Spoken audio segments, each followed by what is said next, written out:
Welcome to the Football Game Plan NFL All-32 show. I am David Hassagen. With me is the czar of the playbook, Emery Hunt. There are now just 2 weeks left in the regular season, and there are still plenty of spots available in the NFL postseason. Emery, last week we saw the Patriots caught in yet another scandal. The Texans take a huge step towards the division title and the end of an era for the New York Giants. Well, allegedly, because we still don't know if Eli Manning is going to play. But if I'm Eli Manning, I don't want to ruin my 500 record. I kind of go out while I'm ahead. I won a game in New York, 500 record, not a loser as a career. Kind of leave all that. But we just see a lot of good, inspired play by teams that were perceived to be bad. So the Jets play well against Baltimore. We also saw the Dolphins play inspired football as well. We saw the Redskins keep it close against the Eagles. So no one is quitting on the season. Even the Bengals had a nice back and forth to the Patriots until the latter part of the game. So I'm excited to see how these teams compete on the back end of their season, because we know as the NFL gets closer toward Week 17, some guys are already starting to ship their cars off to the other side of the country, getting ready for the offseason.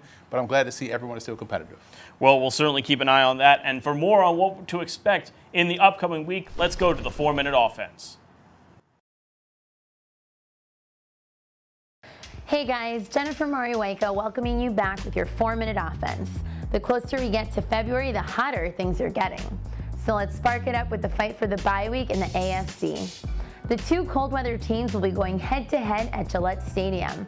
The winner from this rivalry will determine who will score that coveted bye week going into the playoffs.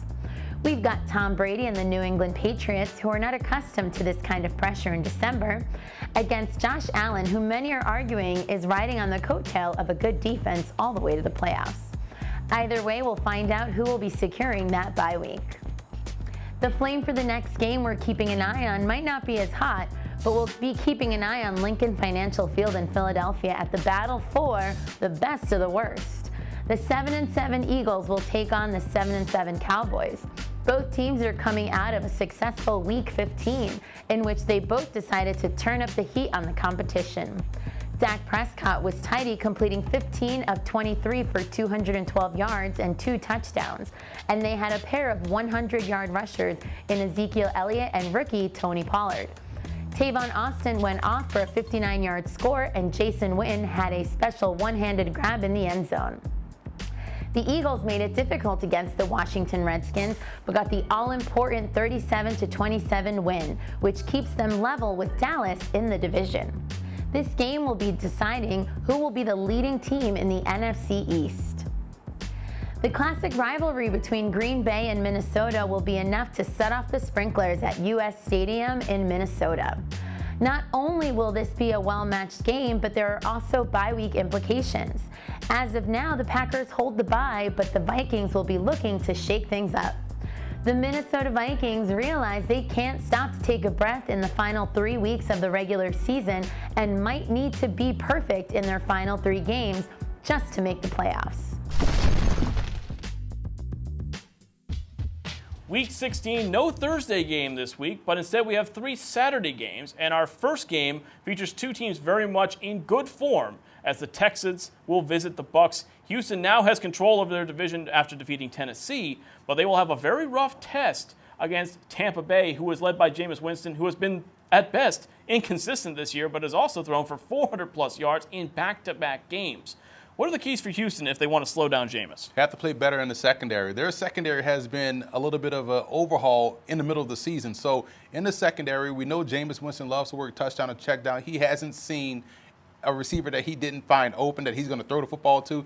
It's going to be different, though, because they may be without Chris Godwin. We know they're going to be without Mike Evans. So without their top 2 receivers, who else will step up for the Bucs? But the problem is that the key for Houston is that they can't allow their number 1 and number 2 receivers being out be a reason why they get lax in coverage, because Jameis Winston will make those guys, whoever's out there, Justin Watson and company, Bobo Wilson could be out there. So whoever's out there, they can find a way to make them successful. The Texans have to make sure they keep those guys under wraps. And what about for Tampa Bay? Obviously, they're going to have a tough test on their defense side of the ball as well. Houston is playing with a lot of confidence. They can't get out of contain because they're facing one of the more dangerous quarterbacks that does a great job of escaping the pocket in Deshaun Watson.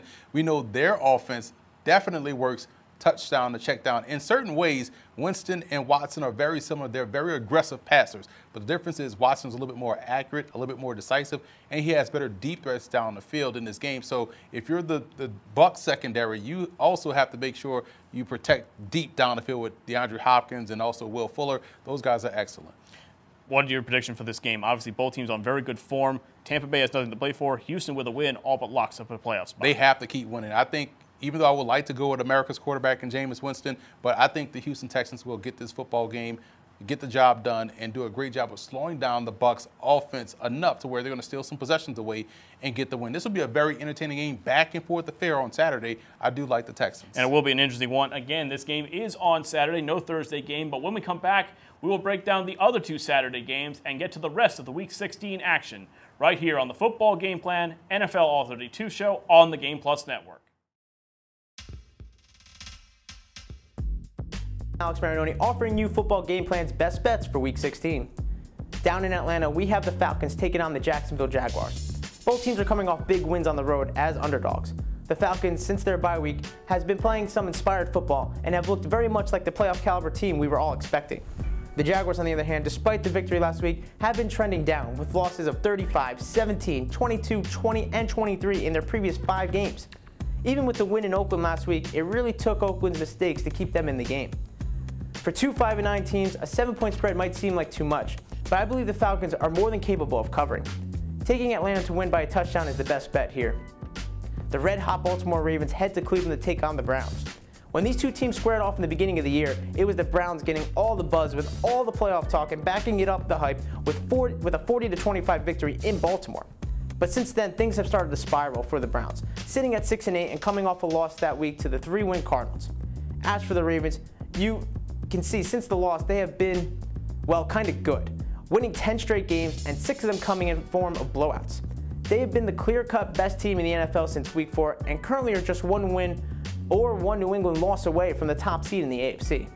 Despite all that, this is still a divisional game and a must-win for both teams in that regard, which has me liking 2 bets here, the over-under and the spread. The over-under set at high 48.5.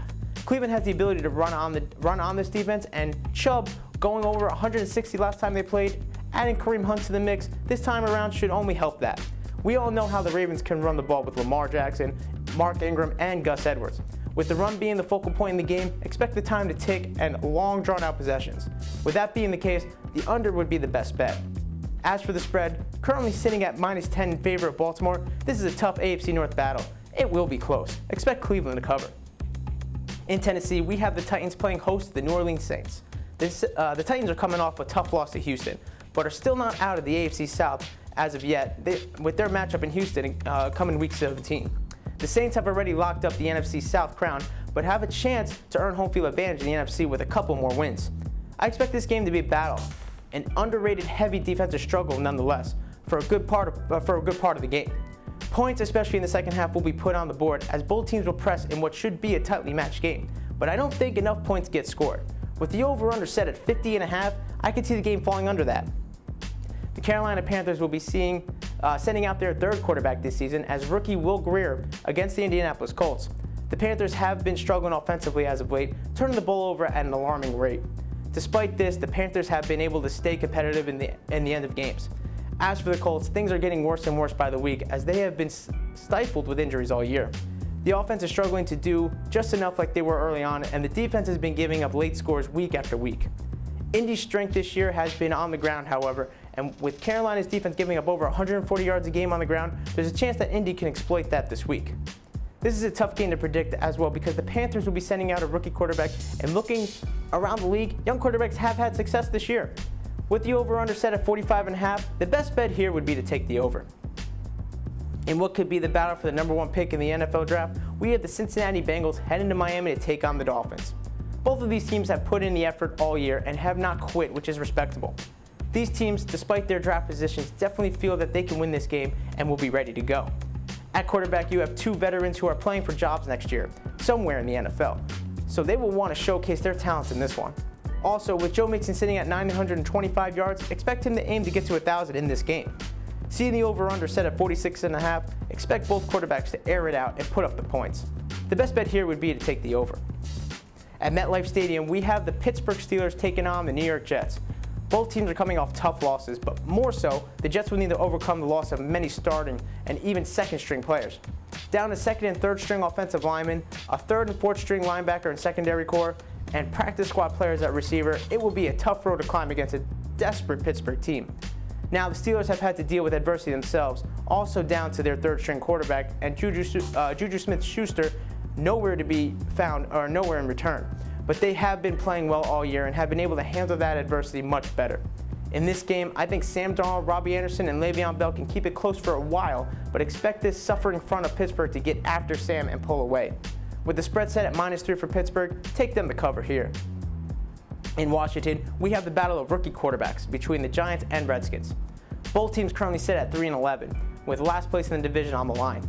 With these two teams met the first time, the Redskins were going through uncertainty at quarterback and at head coach.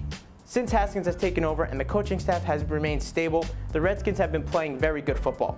The Giants, on the other hand, since that win, have not won a game since last week when Eli Manning, in his potentially final start, picked up a blowout win against Miami. Down the stretch here, the Redskins have been the most consistent team, and with the spread set at -2.5, I like them to cover it at home. For Football Game Plan's Best Bets, I'm Alex Marinoni. Be sure to order your copy of the Go-Go Offense by Coach Brennan Marion on footballgameplan.com/GoGoOffense. Coach Marion goes through the ins and outs of his explosive offense, one that's tearing up the college football field and putting a lot of points on the scoreboard. Again, you can order your copy at footballgameplan.com/GoGoOffense. Welcome back to the NFL All-32 show. A full slate of action in Week 16, and we begin with the second of 3 Saturday games as Buffalo, coming off a physical matchup with Pittsburgh, travels to Foxborough, where the biggest concern may not be on the field, but in terms of the football, it'll be this offense against a very tough Buffalo defense. Yeah, when you're playing great defense, it makes everything very tough to do as far as like Buffalo is concerned. They're playing great defense, which means your offense has to be efficient, has to be consistent. Those are the two things we haven't seen from New England at all this year, both efficiency and effectiveness. So that's one area where I worry about New England in this ballgame. I think when Buffalo has the football, offensively speaking, now we're seeing Josh Allen play with much more confidence. Offensively, they're playing with much more confidence. The running game is still okay. I didn't like how Devin Singletary put the ball on the ground a lot in that ball game against Pittsburgh, but I love the fact that coach stuck with him and didn't banish him to the bench because he fumbled the football. So offensively, the confidence is there.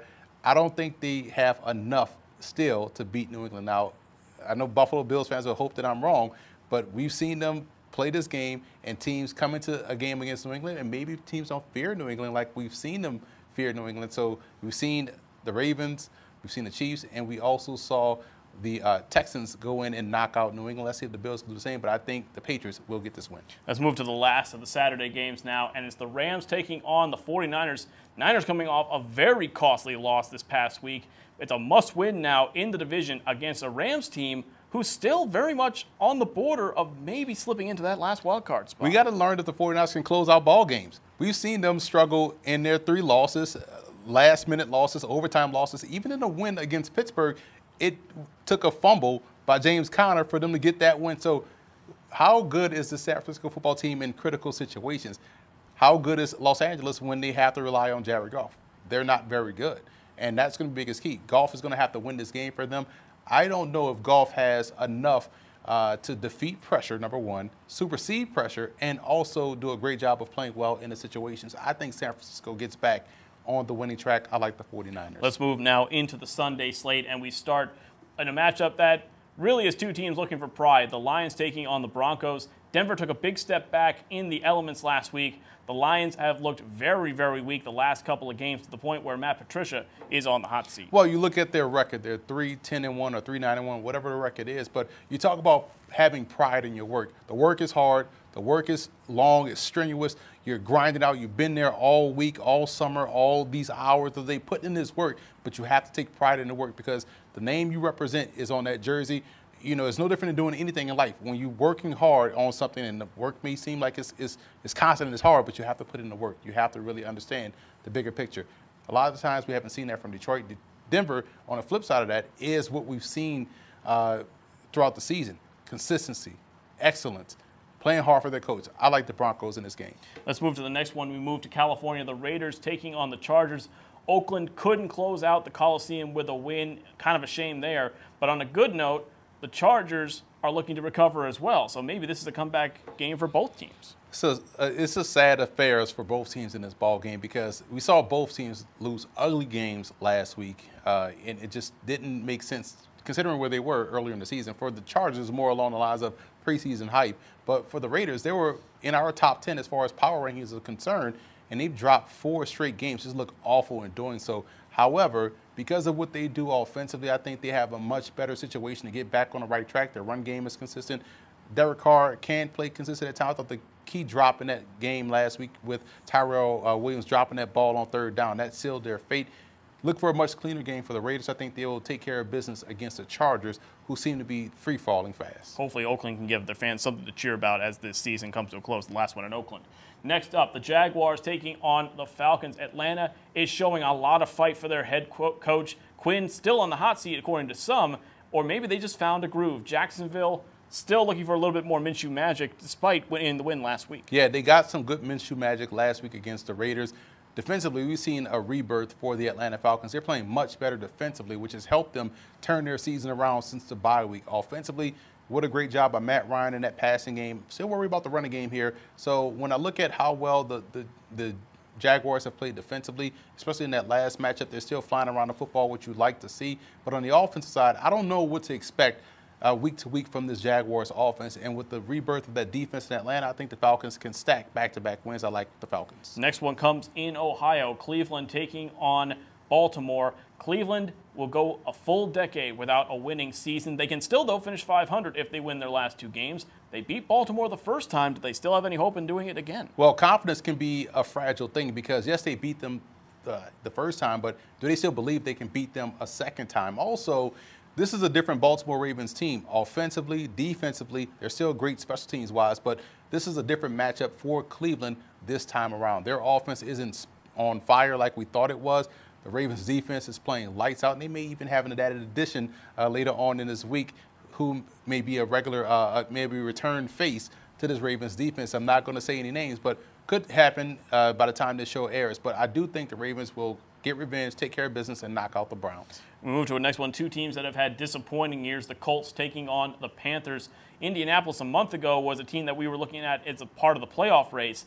Not anymore. They've fallen off. As for the Panthers, they're looking to end the season on a good note. Christian McCaffrey has certainly been part of that. Yeah, remember he was leading the All-Star, the MVP voting earlier in the season. And now, because of the team success, he's kind of like become a very good player. He's going to be a Pro Bowl and All-Pro. Unfortunately, they haven't gotten the consistency from the quarterback position. Now, we may see Will Grier in this ball game, which would be great because you want to see how the young guy can play, perform. Didn't do well in the preseason. Let's see what he can do now when the bullets are flying for real. On the other side, Jacoby Brissett did a great job initially, kind of tailed off after that injury. So you wonder how much that knee injury affected his play since coming back off of the sidelines when he got hurt against Pittsburgh. So I think the Colts still do have enough offense to win this ball game. Defensively, obviously, I think right now they're better than Carolina. Look for Indy to get the win. But congratulations to Christian McCaffrey's dad, who just took over at Northern Colorado as well. Ed McCaffrey, the new head man there. And the last game before we take a quick break, another one that is basically a pride game. Bengals taking on the Dolphins. Bengals have lost a lot of close games this year. They've been competitive in a lot of them.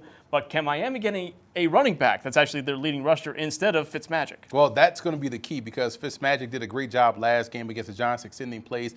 For him, it's all about consistency. Can he be consistent? Can they find plays downfield? I think they can against this Bengals secondary, but the Bengals quietly have a lot of good players. They've done a great job offensively. Just something about them. Andy Dalton, as much as I was happy for him coming back, getting that win in his return, he has stunk it up the last couple of weeks. I think that'll continue. I like Miami to win this one as well. Going to be an interesting one to watch for sure. When we come back after this short break, we will cover all of the late and primetime games here in Week 16, right here on the Game Plus Network. Stay with us. Football Game Plan is brought to you in part by 9th and Lux. Visit the website, 9thandlux.com, and check out the clothing gallery.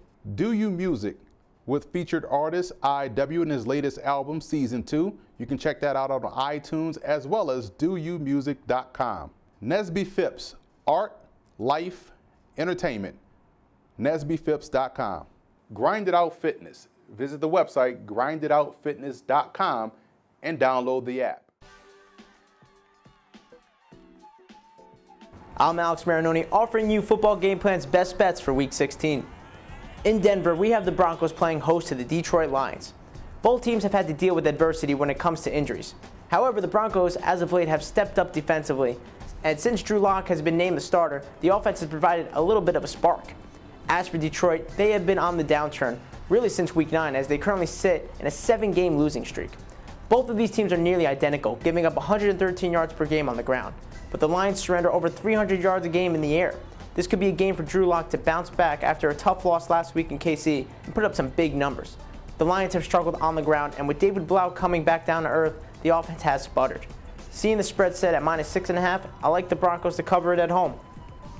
In Los Angeles, we have the Chargers taking on the Oakland Raiders. Both of these teams have not had the years that they were expecting, with the Raiders dropping 4 straight and falling out of the playoff race, and the Chargers being one of the most disappointing teams in the NFL. The thing with the Chargers, though, is that although they have been inconsistent in results, they have been consistent in bouncing back after a tough loss. Losing by over 30 last week, we can expect them to bounce back here.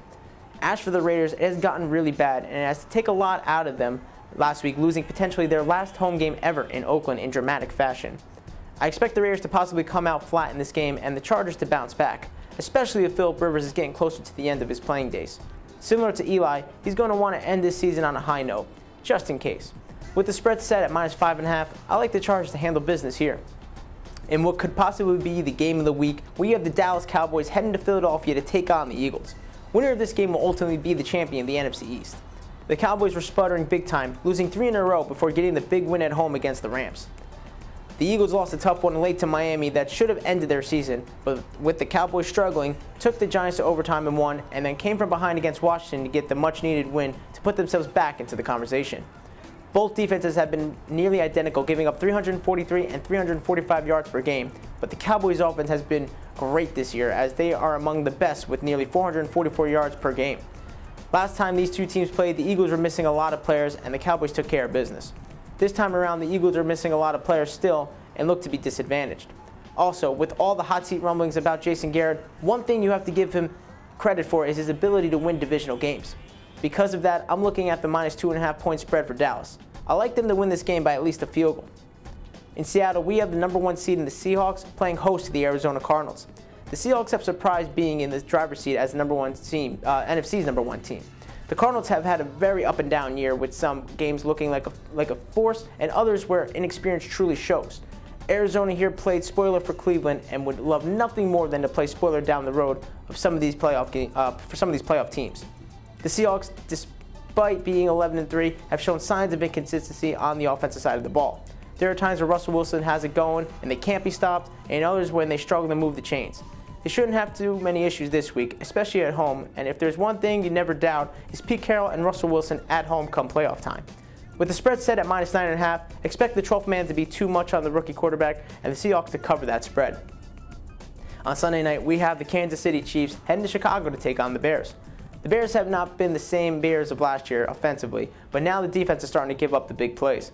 The pass rush hasn't been the same, and the secondary have been exposed. All this is the wrong recipe going up against the Kansas City Chiefs offense, who appears to be clicking at the right time. With just about everyone at full strength, Patrick Mahomes and company look to finally be ready to get into that postseason play. It's even more apparent with the way the defense has stepped up for KC. This could be a long night for Chicago. With the spread set at -5, I like KC to handle business here and cover. On Monday night, we have the Green Bay Packers heading to Minnesota to play the Vikings. The winner of this game could control their destiny as NFC North champions. The Packers have played well all year, but have played just well enough to squeak by in some of these games. Offensively, they aren't putting up the points they were early on, but have done just enough to keep up their winning ways. As for the Vikings, they have been playing at a different level. Winners of 4 of their last 5, with their last 2 coming in form of blowouts. They are playing their best football at the right time and will be in week 2 with their star receiver coming back in Adam Thielen. Now, losing Dalvin Cook could be an issue, but the way Mike Boone stepped up last week is encouraging. This game will be close, hard-fought battle that should come down to the end. Seeing the spread set at +4.5 for Green Bay seems like too many points given to Aaron Rodgers. I like this to be a field goal game, so the best bet here would be for the Packers to cover. For Football Game Plan's Best Bets, I'm Alex Marinoni.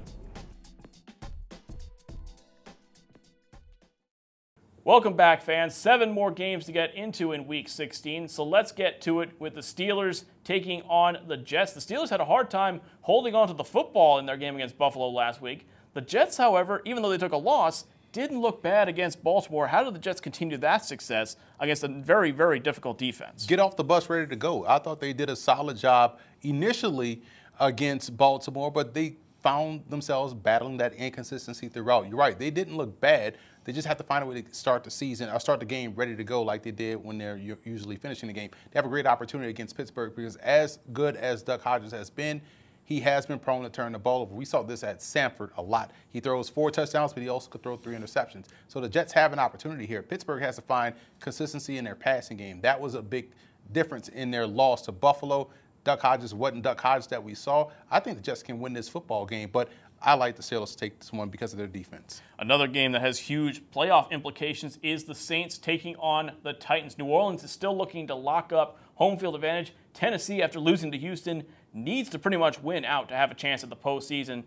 Who does this game mean more to? It means more to both teams because, like you talked about, Tennessee still has a lot to fight for. New Orleans is trying to lock up that #1 seed, and if you're the Saints, you're trying to get better defensively going into the playoffs. So they're facing the athletic quarterback in Ryan Tannehill that does a great job of getting outside the pocket. If you're Tennessee, you're trying to find ways to slow down that passing game of Drew Brees because they don't have the running game to speak of like we've seen from them in recent years. This will be a very tight game, competitive game. I actually like Tennessee to win this one against New Orleans. And they're going to need it. Now we move to the NFC East. 2 divisional games back-to-back here. First, the Giants taking on the Redskins. Eli Manning, of course, went out on a high note at MetLife Stadium. The question is, will he start again in this one against the Redskins, taking on the quarterback that many Giants fans think they might have taken in that first round? Instead, he goes to Washington. Can Haskins make them pay? Yeah, you hope this is a Daniel Jones versus Dwayne Haskins game and both getting a start here in Washington. But when you look at what could potentially happen, we could see a good running back battle between Adrian Peterson and also Saquon Barkley. But I think this game will come down to which defense has made enough progress to get the other quarterback and offense off the field. The Redskins have been solid, but in the secondary, there's still some inconsistency there. I do think what I saw from Dwayne Haskins against Philadelphia and Coach O'Connell calling those plays, allowing him to open up that passing game, we'll see him have success against the Giants. I actually like the Redskins to win this one. And now moving to the other huge game in the NFC East. This has got massive written all over it. Cowboys, Eagles, with just 2 games left of the season. Whoever wins this will have the driver's seat for a playoff spot and hosting a playoff game. Cowboys coming in with some big momentum after a huge win last week. Eagles won, but not convincingly. This is going to be a massive win. Big game for both teams in this matchup because it's essentially a play-in game for the playoffs. So when you look at the offense, right now the Eagles are playing banged up. The receiving core has been talked about a lot. Shout out to Greg Ward and Carson Wentz for playing well against the Redskins, but they're still weakened on the perimeter. And I think Dallas found their mojo against the Rams last week. We know they can run the football. We know Dak Prescott is the best quarterback in the division, and their passing game has hit fire. I worry about their defense, but I still like them to win this ball game against Philly. The next one up could be the end of another era in Arizona. Larry Fitzgerald sounds like he might be done. Arizona certainly looked better. They tore Cleveland apart. Seattle is still battling for home field, and now with the San Francisco loss last week, they are very much in control of this one. This should be a fun one. Should be a fun one. 2 similar stylistically playing quarterbacks that are both under 6 feet tall. Should be a great game for those guys and what they do, mentor, mentee. So we'll see how that plays out. Difference will be defense. Which defense can you trust? Seattle's defense right now, I think, is a little bit more apt to slowing down a guy like Kyler Murray. I think they will do a great job up front against the Cardinals. I like Seattle to win this ball game, but you're right, this will be a fun one to watch. We move now into Sunday night. This was an intriguing one. The Kansas City Chiefs coming out of the blizzard, but they're certainly not getting out of the cold. They go to Chicago for Sunday Night Football. The Bears nearly shocked the Packers last week, but just couldn't get one last lateral to get it in the end zone. Chiefs dominated in the snow. How can they do it against a very, very tough Chicago defense? Shout out to Steve Spagnuolo for what he has done since that Chargers game in Mexico City. Their defense has played excellent that game and every game since. So the Chiefs' defense has done a great job in getting after the quarterback, turning the ball over, giving their offense, more explosive offense, more opportunities with the football, which is a great thing. Chicago's defense has been game. Offensively, they've been inconsistent. That's been the problem. It'll be a problem in this one.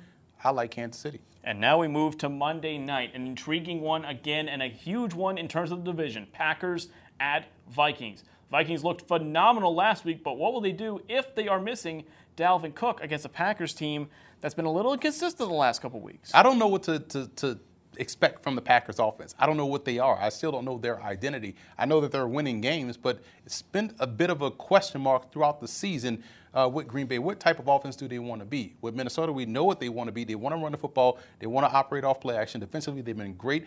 They're more of a balanced team and more of a definitive team as far as identity is concerned than Green Bay. I think Minnesota gets the job done. I like the Vikings. And that'll be a huge one, too, at home, and it could set up a potential huge playoff matchup if Minnesota can get the home field advantage. That'll do it for the Football Game Plan NFL All-32 show. Don't forget, for all your football knowledge, go to footballgameplan.com. It's where football just makes sense. And go to SoundCloud or iTunes, where you can listen to the NFL All-32 podcast with myself, Emery, Troy Anthony, and Alex Marinoni, talking about all of the buzz across the NFL as we head down the home stretch of the season. For the czar of the playbook, Emery Hunt, I'm David Hassagen. Enjoy the Week 16 action, and thanks for watching.